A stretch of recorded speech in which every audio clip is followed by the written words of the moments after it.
with respect to unmasking, the following criteria apply. First, for the National Security Agency, we define in writing who has the authority to unmask a U.S. person identity. That is 20 individuals in 12 different positions. I am one of the 20 in one of those 12 positions, the director. Secondly, we outline in writing what are the criteria that will be applied to a request to unmask. In a report, and again, part of our process under 702 to protect the identity of U.S. persons as part of our minimization procedures, when we think we need to reference a U.S. person in a report, we will not use a name, we will not use an identity. We say U.S. person 1, U.S. person 2, U.S. person 3. That report is then promulgated. Some of the recipients of that report will sometimes come back to us and say, I'm trying to understand what I am reading. Could you help me understand who is person 1 or who is person 2, etc. We apply 2 criteria in response to their request. Number 1, you must make the request in writing. Number 2, the request must be made on the basis of your official duty. It's not the fact that you just find this report really interesting and you're just curious. It has to tangibly tie to your job.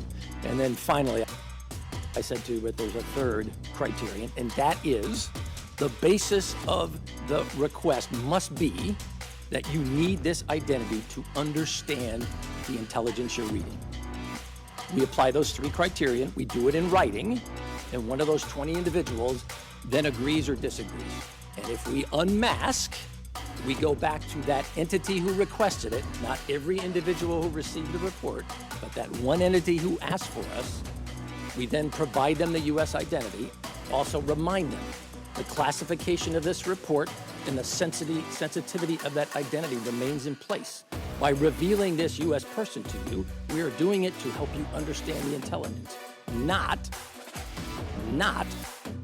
so that you can use that knowledge indiscriminately. It must remain appropriately protected. Samantha Power, who was Obama's UN ambassador from 2013 to 2017 and a political aide before that, made almost daily requests to unmask the identities of U.S. citizens, often with no obvious reason for doing so. Power previously has denied any role in leaking classified information about U.S. citizens. Former U.S. Ambassador to the UN, Samantha Power, answered questions behind closed doors from members of the House Intelligence Committee. Power is one of the Obama administration officials who made requests to identify Americans whose names came up in foreign intelligence reporting, what is known as unmasking. Fox News reported last month that sources said Power averaged more than 1 request for every working day in 2016. Well, I'll tell you broadly, Brett, I think if she were on your show, she would say those requests to unmask may have been attributed to her, but they greatly exceed by an exponential factor the request she actually made. So that's her testimony, and she was pretty emphatic in it. The surveillance community, the intelligence community has assigned this number of requests to her. Her perspective, her testimony is, they may be under my name, but I did not make those requests.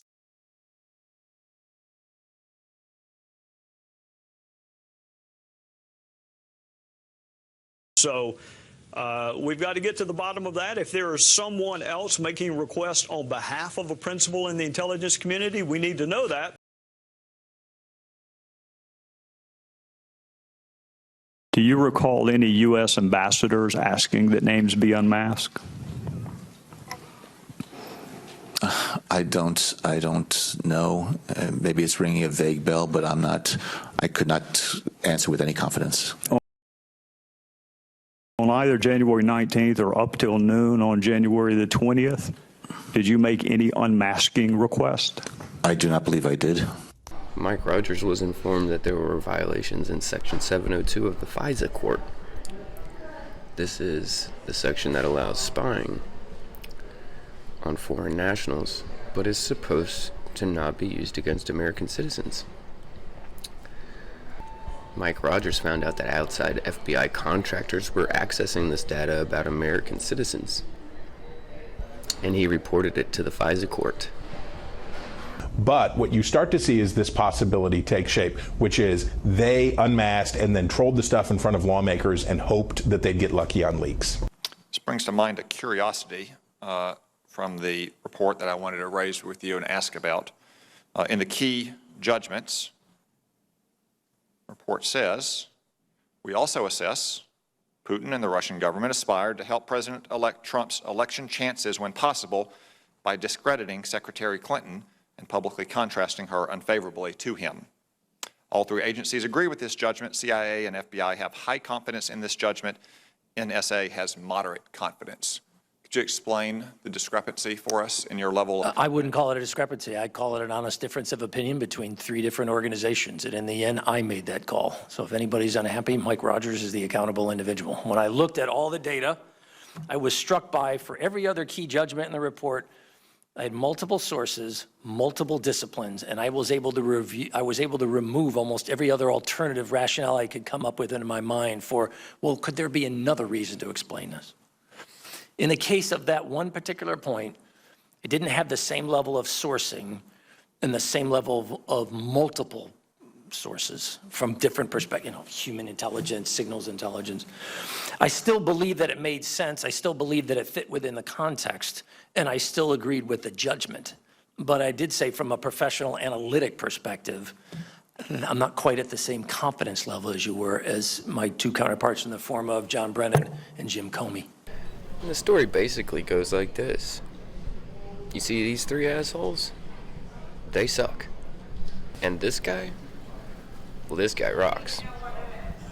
In the midst of this compliance review, notification of the FISA court, and complete shutdown of Section 702, John Carlin, the National Security Director for President Obama, submitted his 2016 Section 702 certifications and never not once mentioned those compliance reviews ordered by Mike Rogers. Spring, NSA decided to stop doing about queries. That was a long conversation that's happened there. It's now come out in the public about that conversation, that was identified as a problem. The court agreed with that, and that has been stopped. What I need to ask you is, who first identified that as a problem? The National Security Agency did. Okay, so how did you report that? Reported that to who? How did that conversation go once you identified we're uncomfortable with this type? So in 2016, I had directed our Office of Compliance, let's do a fundamental baseline review of compliance associated with 702. Okay. We completed that effort. My memory is I was briefed on something like October the 20th. That led me to believe the technical solution that we put in place is not working with the reliability that's necessary here. I then, from memory, went to the Department of Justice and then on to the FISA court at the end of October. I think it was something like the 26th of October, and we informed the court, we have a compliance issue here, and we're concerned that there's an underlying issue with the technical solution we've put in place. We told the court we're going to need some period of time to work our way through that. The court granted us that time. In return, the court also said, we will allow you to continue 702 under the 16 authorizations, but we will not reauthorize 17 until you show us that you have addressed this. We then went through an internal process, interacted with the Department of Justice as well as the court. And by March, we had come to a solution that the FISA court was comfortable with. The court then authorized us to execute that solution and also then granted us authority for the 702 effort. So you reported initially to the court, this is an issue, or the court initially came to you and said, we have an issue? I went to the court and said, we have an issue. And the court said, we agree, we have a problem as well. Jack. And then it got held up, went through the process of review, then the court is now signed off on the other 16. That is correct. So how does this harm your collection capabilities to be able to not do the about collections? So I acknowledge that in doing this, we were going to lose some intelligence value, but my concern was I just felt it was important. We needed to be able to show that we're fully compliant with the law. And the technical solution we had put in place, I just didn't think was generating the level of reliability.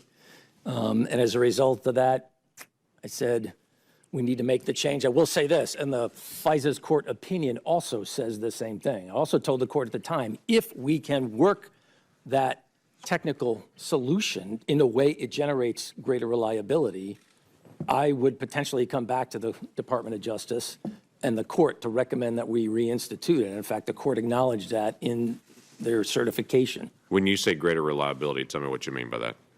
Because it was generating errors. Our Office of Compliance highlighted the specific number of cases in 2016, and I thought to myself, clearly it's not working as we think it is. We were doing queries unknowingly to the operator in a handful of situations against U.S. persons, and I just said, hey, that is not in accordance with the intent of the law. Yeah, clearly it's not only the intent, it's the actual statute Correct, right, itself the statute, that we protect U.S. persons from. Yes, sir. This is foreign directed. So what I'm hearing from you is the accountability system worked. Yes, sir. That the issue rose up, we're collecting, we do have information on U.S. persons.